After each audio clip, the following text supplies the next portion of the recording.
It all started on a quiet afternoon when a woman thought she could bend the rules of a neighborhood that wasn't even hers to control. She wasn't an elected official, she wasn't the president of the homeowners association, and she certainly wasn't someone with real authority. Yet, she walked around as if the entire block was under her command. Everyone called her the HOA Karen, the type who would measure the height of your grass, count how many cars were parked outside, and even complain about the color of your curtains. But this time, she went too far. The homeowner she targeted had never been the kind of person to stir up conflict. A hardworking, quiet professional, she kept to herself and respected the rules of the community. She wasn't flashy, she wasn't loud, and she certainly wasn't breaking any laws. But for Karen, none of that mattered. She wanted control, and when she couldn't get it through intimidation, she tried something that shocked the entire neighborhood. That afternoon, while the homeowner was inside preparing for her day, Karen walked up to the front door with the arrogance of someone who thought she could get away with anything. She actually tried to pick the lock. Yes, you heard that right. She pulled out tools, crouched by the door, and started tampering with the lock like it was her personal property. But fate has a way of catching people right at the moment they cross the line. The homeowner caught the noise, looked through her camera system, and couldn't believe her eyes. Karen was caught red-handed trying to break into her house. When Karen realized she couldn't get the lock open, she did something even more outrageous. Instead of being embarrassed or retreating, she pulled out her phone and called the police. And what did she say? That the homeowner was trespassing in her community. That the homeowner didn't belong there. That's the level of entitlement we're talking about. So imagine this. Within minutes, a patrol car pulls up. Neighbors peek through their blinds, whispering about what's happening. Karen, standing at the curb with her arms crossed, looks smug, like she has just won a battle. She expects the police to march up and drag the homeowner out of her own house. She expects the officer to side with her because that's how things usually went when she stirred up drama. But the moment the officer knocked and the homeowner opened the door, everything changed. The officer froze. His eyes widened, and he leaned in, almost whispering the words, "Madam Judge." The smug smile on Karen's face disappeared instantly. She had no idea who she had just messed with. The officer's reaction stunned everyone. He didn't raise his voice, he didn't act aggressive, but the respect in his tone was undeniable. The words, "Madam Judge," echoed in the air, and suddenly the power dynamic shifted. What was supposed to be Karen's moment of triumph instantly turned into her worst nightmare. Because the woman Karen had been tormenting all this time was no ordinary homeowner. She was a sitting judge, someone who had dedicated her life to upholding the law, protecting the innocent, and ensuring justice was served.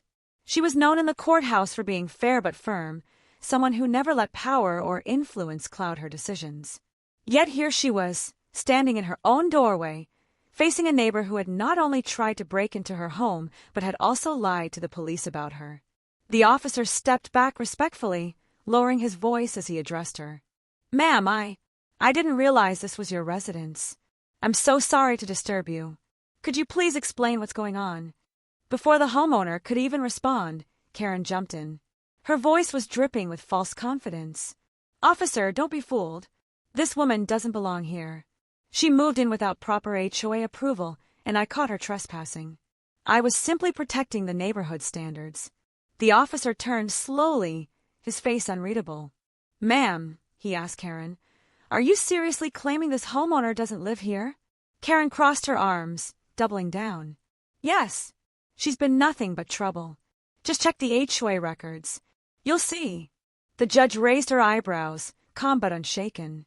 "Officer," she said, "this is my legally purchased home. Every document, every deed, and every clearance is in my name. This woman has no authority to demand HOA records because she isn't even on the board. In fact, I have video evidence of her attempting to tamper with my lock just moments ago." The silence was deafening. The officer's jaw tightened as he turned back to Karen. "Is that true? Were you attempting to pick her lock?" Karen scoffed, trying to laugh it off. "Don't be ridiculous. I was just checking the security of the neighborhood. I care about safety here." But her voice cracked. The judge, calm and measured, spoke again. "Officer, I'd like you to know that I have the full incident recorded on my security cameras.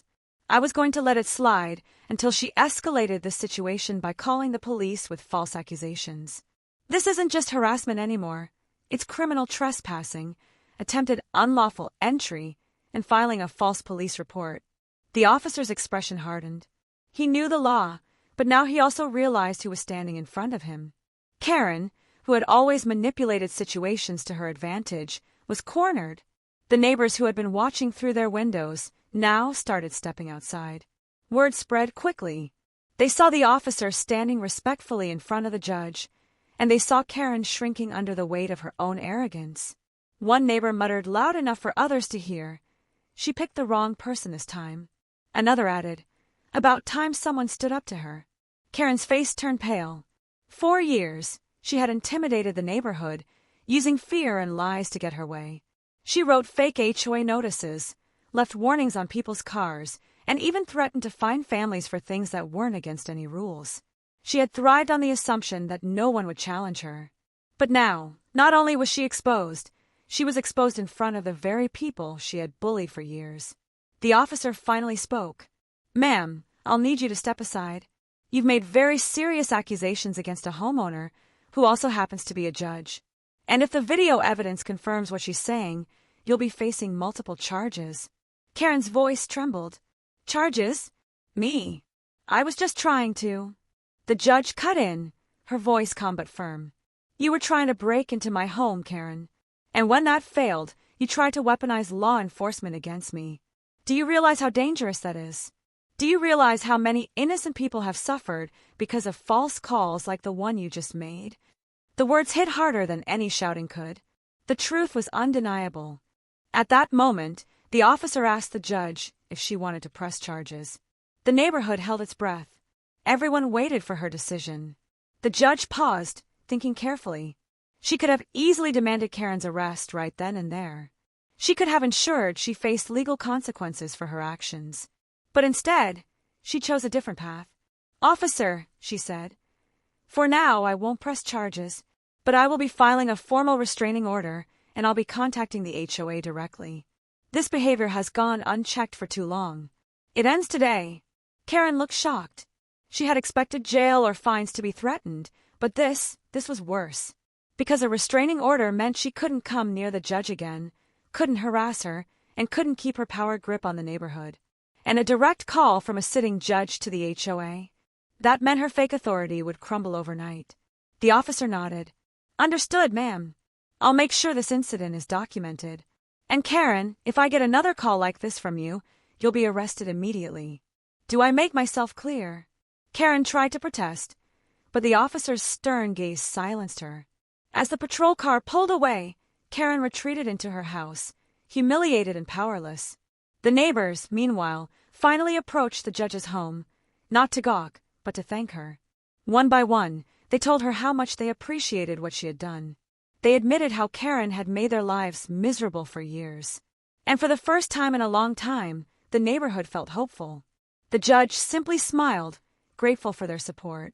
She didn't need to boast or brag. Her presence, her calm strength, and her refusal to be intimidated had spoken louder than anything else. Karen had tried to break into her home. She had tried to use lies and the police to get her way. But in the end, justice prevailed, not in a courtroom, but right there on the front porch. And from that day forward, the neighborhood was never the same again. Because when the officer whispered, "Madam Judge," the entire community realized the truth. Power belongs not to the loudest voice, but to the one who stands calmly, firmly, and unapologetically for what's right.